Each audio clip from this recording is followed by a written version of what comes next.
ചൂരൽമല വിലങ്ങാട് ഉരുൾപൊട്ടൽ ദുരന്തത്തിൽ മരണപ്പെട്ടവർക്ക് അനുശോചനം അറിയിച്ചുകൊണ്ടാണ് നിയമസഭാ നടപടികൾ ഇന്ന് ആരംഭിച്ചത്. സമാനതകളില്ലാത്ത ദുരന്തമാണ് കേരളത്തിലുണ്ടായതെന്ന് മുഖ്യമന്ത്രിയും സ്പീക്കറും അനുശോചന പ്രസംഗത്തിൽ പറഞ്ഞു. ദുരന്തത്തിൽ മരണപ്പെട്ടവർക്കുള്ള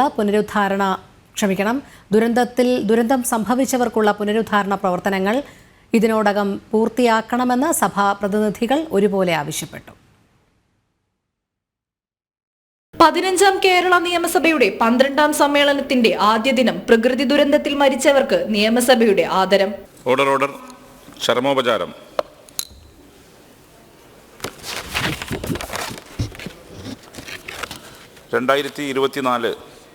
ജൂലൈ 30 വയനാട് ജില്ലയിലെ മേപ്പാടി പഞ്ചായത്തിലെ മുണ്ടക്കൈ, ചൂരൽമല, അട്ടമല, പുഞ്ചിരിമറ്റം എന്നീ പ്രദേശങ്ങളിലാണ് അർദ്ധരാത്രി കഴിഞ്ഞുള്ള സമയത്ത് ഉരുൾപൊട്ടലുണ്ടായത്. 403 പേരുടെ മരണമാണ് സ്ഥിരീകരിച്ചത്. കേരളത്തിൻ്റെ ചരിത്രത്തിലെ ഏറ്റവും മാരകമായ പ്രകൃതി ദുരന്തങ്ങളിൽ ഒന്നാണിത്. ഉരുൾപൊട്ടൽ സാധ്യതയുള്ള സ്ഥലങ്ങൾ ഉൾപ്പെടെ മനസ്സിലാക്കാൻ പ്രത്യേകം പഠനം നടത്തണമെന്ന് സ്പീക്കർ AN ഷംസീർ പറഞ്ഞു. ഒരു ഘട്ടം കഴിഞ്ഞപ്പോൾ മുഖ്യധാരാ മാധ്യമങ്ങളിൽ നിന്നും ദുരന്ത വാർത്ത അപ്രത്യക്ഷമായെന്നും സ്പീക്കറുടെ വിമർശനം. മുഖ്യധാരാ മാധ്യമങ്ങളിൽ നിന്ന് വയനാട് ഉരുൾപൊട്ടൽ ദുരന്ത വാർത്തകൾ അപ്രത്യക്ഷമായെങ്കിലും ദുരന്തബാധിതരുടെ അതിജീവനത്തിനായി സംസ്ഥാന സർക്കാർ സ്വീകരിച്ചു വരുന്ന നടപടികൾ ദ്രുതഗതിയിൽ മുന്നേറുകയാണ്.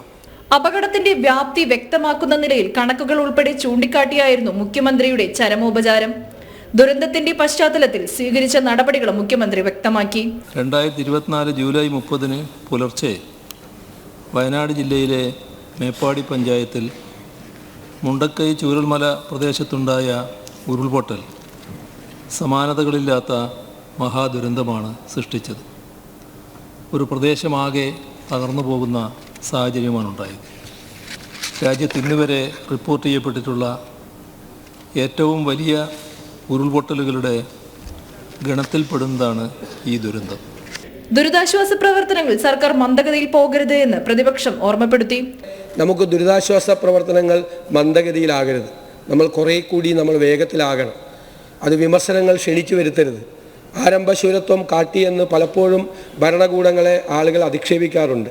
ആ ഒരു സ്ഥിതി ഉണ്ടാകരുത്. ഇതൊരു മാതൃകാപരമായ ഒരു ദുരിതാശ്വാസ പ്രവർത്തനമായി, ഒരു റീഹാബിലിറ്റേഷൻ പ്രോസസ്സായി മാറണം.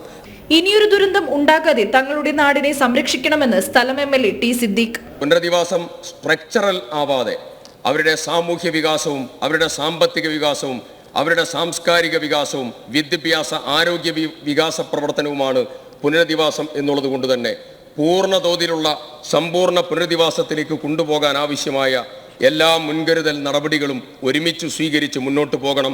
വയനാട് ദുരന്തം എന്ന് പറയാതെ ചൂരൽമല ദുരന്തം എന്ന് പറയാൻ എല്ലാവരും ശ്രദ്ധിക്കണമെന്ന് മന്ത്രി K രാജന്റെ അഭ്യർത്ഥന.